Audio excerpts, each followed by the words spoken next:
삼성 바이오로직스 분식회계 의혹을 수사하던 검찰이 다시금 수사에 속도를 내고 있습니다. 제일모직과 삼성물산 합병과 관련해서 국민연금을 압수수색한 건데요. 이를 두고 이재용 부회장의 승계 과정에 대한 수사가 본격화됐다는 평가가 나오고 있습니다. 네, 자세한 내용 김대호의 경제읽기에서 살펴보도록 하겠습니다. 오늘도 역시 김대호 박사와 함께합니다. 어서 오십시오. 네, 압수수색. 국민연금공단 기금운용본부를 검찰이 전격적으로 수색을 했는데 이곳에 집중한 이유는 뭐라고 봐야 될까요?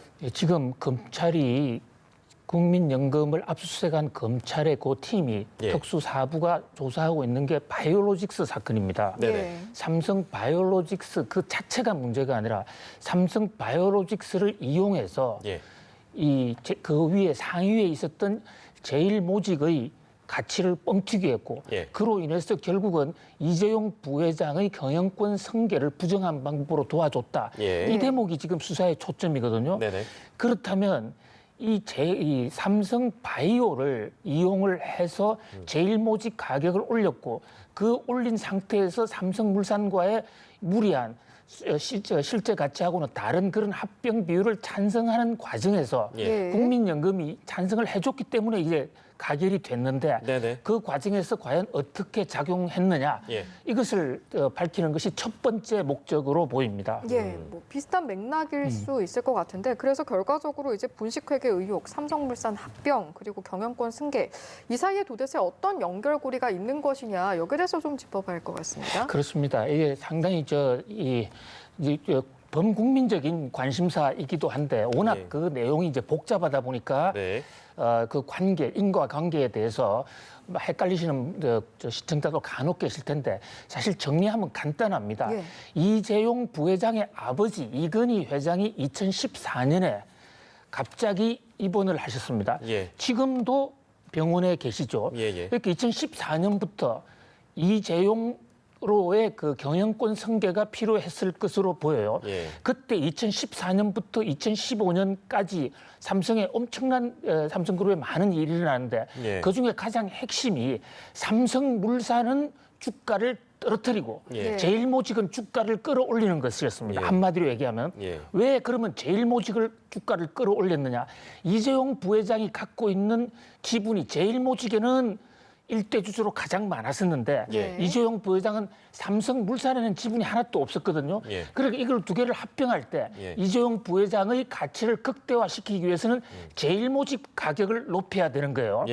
그런데 제일모직 산하에 바이오로직스와 바이오에피스가 있습니다. 그렇습니다. 그래서 바이오 주가와 에피스 주가를 조작을 하는 방법으로 제일모직 가격을 뻥튀기 했고 그 과정 그것을 인정해 준 것이 국민연금이고 그래서 결국은 제일모직과 삼성물산이 합병을 하게 되는데 합병 당시에 합병 비율이 1대 0.35였지 않습니까? 1대 0.35. 그러니까 제일모직 주식 한 주를 받기 위해서는 삼성물산 주식 3주가 있어야 된다 이렇게 판정을 했거든요. 그렇게 되네요. 그렇게 제일모직이 3배로 더 가치가 높았다 이런 얘기예요. 그런데 당시의 자산 가치는 삼성물산이 제일모직보다 5배 이상 더 컸습니다. 덩치가 훨씬 큰 회사를. 그러니까 삼성물산 한 주의 제일모직 주식을 훨씬 더 많이 줘야 되는 이런 상황이었죠. 그것을 거꾸로 가게 된 것이죠. 그 핵심에 이 국민연금 이 있다. 뭐 이 대목이 그동안에도 좀 알려져 왔지만은 이 박영수 특검이 이 대목을 이제 조사를 했는데 그 당시 박영수 특검은 뇌물죄를 조사하기 위해서 국민연금 기금운용본부장인 홍모 본부장을 기소를 했죠. 그런데 이번에 검찰이 보는 것은 국민연금 사람들의 어떤 그 불법 여부보다는 삼성이 조직적으로 경영권 승계 작업을 어떻게 했냐. 이것을 구체적으로 들여다보겠다는 것으로 보입니다. 그러니까 삼성이 조직적으로 국민연금 기금운용본부를 향해서 뭐 일종의 뭐 모르겠습니다. 그게 뭐 로비가 될지 뭐가 될지 그 둘 사이 연관 관계 중 삼성이 어떻게 했느냐? 그러니까 국민연금이 삼성물산과 제일모직의 통합을 승인을 했지 않습니까? 예. 그 승인을 하면 나름대로 근거가 있어야 될 것이거든요. 예. 그 근거를 마련해주기 위해서 삼성 측이 국민연금에다가 갖다 준 자료 이런 것들이 첫 번째 압수수색 대상이 될 것으로 보여요. 그 밖에 이제 삼성물산과 국민연금 간의 어떤 내밀한 거래 이런 것이 혹시 서류로 나와 있지 않겠느냐 이런 것 등등을 봤을 것으로 보입니다. 네, 알겠습니다. 이제 그것이 가장 핵심적인 이 압수수색의 가장 핵심적인 부분이라고 할 수 있을 것 같고요. 그리고 이것도 이제 일부 보도를 통해서 좀 알려진 바가 있는데 검찰이 집중하고 있는 게 제일모직이 가지고 있던 에버랜드 땅값의 변화? 여기에 집중하고 있다? 이거는 어떤 의미인지 좀 짚어주세요. 사실은 이 대목은 국민연금과 이 바이오, 삼성 바이오의 은밀한 거래보다도 더 의혹이 많습니다. 지금 에버랜드란 회사 대부분 어린 시절에 한 번씩 다 놀러 가봤겠죠. 저 에버랜드라는 회사가 나중에 합병 인수를 거치면서 제일모직 산하 회사가 됐거든요. 그러니까 제일모직에 이재용 부회장이 주식을 많이 갖고 있는 제일모직이라는 회사를 키워주려면 그 산하에 있었던 에버랜드 주가를 뻥튀기 시켜줘야 됩니다. 그래서 에버랜드 땅값을 조작을 했다는 지금 혐의를 받고 있는 것이죠. 표준지, 그러니까 에버랜드 땅값을 무려 2015년 한 해에 370배를 올렸습니다.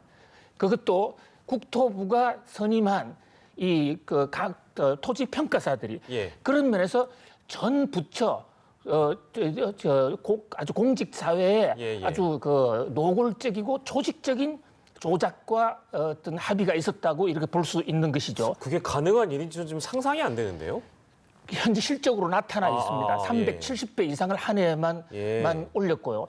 또 특히 이 에버랜드가 갖고 있는 땅값을 뻥튀기 하기 위해서 당시 용인시청과 삼성이 그 지역 일대를 테마파크로 플로리다에 있는 올랜도처럼 테마파크로 개발하겠다 해서 땅값을 실제로도 또 많이 올렸습니다. 그런데 합병한 이후에는 아예 계획을 지금도 추진하고 있지도 않고 용인시청은 그것을 지금 매화단지, 꽃 피우는 단지로 지금 바꿔놨어요.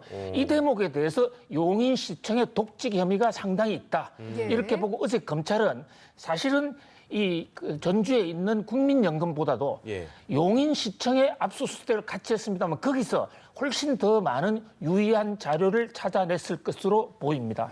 앞서 잠깐 보여드렸습니다만 이 국민연금공단 기금운용본부만 한 게 아니고요. 전격적으로 여러 곳을 검찰이 관련해가지고 압수수색을 했다는 말씀 저희가 아까 그래픽을 좀 보여드렸습니다. 자, 그러면 지금 삼성물산하고 제일모직이 합병한 이후에 지배구조를 저희가 좀 정리를 해볼 필요가 있을 것 같아요. 이전하고 어떻게 좀 달라졌습니까? 삼성그룹에서 가장 큰 회사는 삼성전자입니다. 삼성전자 하나가 나머지 모든 회사를 다 합친 보다도 몇십 배 더 큽니다. 사실 삼성전자 하면 세계에서 3등 내지 4등 가는 가장 큰 기업이죠. 그런데 이 공교롭게도 이재용 부회장이 삼성전자 주식 지분이 0.56%밖에 되지 않습니다. 삼성전자에 거의 고리가 없는 거예요. 그런데 삼성물산은 삼성전자의 지분을 5% 가까이 가지고 있었거든요. 바로 그래서 제일모직과 삼성물산의 합병 필요성이 나오게 됐던 겁니다. 합병하면서 적은 돈으로 더 많은 지분을 갖자. 그러다 보니까 본인이 가장 많은 지분을 갖고 있던 제일모직을 동원하게 됐던 거죠. 그래서 합병 전만 하더라도 삼성전자는 이 제일모직이나 에버랜드가 직접 주식을 한 푼도 갖고 있지 않았습니다. 삼성생명을 통해서 일부 주식을 우회로 갖고 있었고 또 삼성생명이 아닌 지금 삼성물산 이 두 회사가 삼성전자를 지배하고 있었거든요. 그런데 제일모직과 삼성물산을 통합을 함으로써 이제는 삼성생명과 삼성전자 이 두 회사를 통해서 이재용 부회장이 삼성전자를 직할 통치하고 지금 한 푼의 지분이 없던 것이 지금 16%로 지분이 올라갔습니다. 이것은 M&A의 마술이죠. 대단합니다. 알겠습니다. 자, 사실은 저희가 또 짚어봐야 될 내용이 하나가 더 있는데 내일 열리는 하나의 재판이 있습니다. 재판 내용이 삼성 바이오로직스 분식회계를 증거인멸한 혐의로 기소된 총 그렇습니다. 8명이라고 합니다. 예. 아무래도 이제 이 내용에 따라서 앞으로 뭐 삼성에 대한 의혹이라든지 여러 가지 내용들도 영향을 받을 수밖에 없을 것 같아요. 예, 그렇습니다. 이 삼성 바이오가 에피스와의 그 회계 분식 조작 과정을 숨기기 위해서 삼성 바이오 땅바닥에 이 마루를 뜯어내고 그 밑에 컴퓨터 하드를 숨겨놨다가 예. 이것이 들킨 것이거든요. 네네네. 이것은 명백하게 이제 증거인멸이 되는 것이죠. 예. 그런 면에서 이 증거인멸죄가 인정이 되고 그 증거인멸하는 과정에서 예. 과연 부사장들, 사장들만이 했겠느냐. 예. 그 위에 김태한 사장이라든지 그 위에 이재용 부회장의 지시나 또 암묵적 방조가 없으면 그게 불가능한 행위였을 텐데 예. 그것이 만약에 재판 과정에서 관계연성이 조금 있다 나오면은 바로 삼성바이오 수사는 이재용 부회장을 향할 수가 있는 것입니다. 예. 한 가지만 더 말씀을 올리면요. 예, 예, 예. 한 달 전에 예. 대법원이 예. 최순실 그 일당들과 그 박근혜, 삼성, 이재용 이것을 최법원 상고심 재판을 하면서 예. 삼성에 대해서 파기환송을 하지 않았습니까? 예. 삼성 재판, 이재용 부회장에 대해 재판 2심에 대해서 2심 결과는 삼성의 경영권 승계 작업이 없었다. 그런데 무슨 뇌물이냐? 이래서 이재용 부회장이 석방된 것이거든요. 예. 그런데 대법원 상고심에서는 승계 작업이 있었다라고 인정을 해준 겁니다. 예. 그러니까 파기환송되면 이제는 경영권 승계가 있는 것을 전제로 해서 2심 재판을 다시 해야 됩니다. 예. 마찬가지로 지금 삼성바이오로부터 시작되고 있는 삼성 경영권 조작에 관한 이 수사가 검찰에서 그동안 제대로 된 게 없었기 때문에 예. 어저께의 이 압수수색 이것은 이제 제대로 된 삼성의 경영권 승계에 관한 부정과 독직 행위에 대한 예. 그 본격적인 수사가 될 수 있다. 그런 점에서 굉장히 주목을 끈다 이렇게 볼 수 있겠습니다. 네, 시간을 굉장히 오래 돌려서 저희가 이제 바로 오늘까지 오게 됐는데 질문이 하나 그래 항상 이때 항상 질문이 남는 것 같습니다. 과연 이재용 삼성전자 부회장은 앞으로 어떻게 될 것인가? 이거에 대한 부분이거든요. 이건 저희가 좀 지켜볼 필요가 있겠습니다. 재판도 남았고 마지막으로 저희가 짚어볼 내용이 있긴 했는데요. 시간 관계에서 저희가 좀 오늘 급하게 마무리하도록 하겠습니다. 네, 김대호 경제읽기 김대호 박사와 함께했습니다. 고맙습니다. 고맙습니다.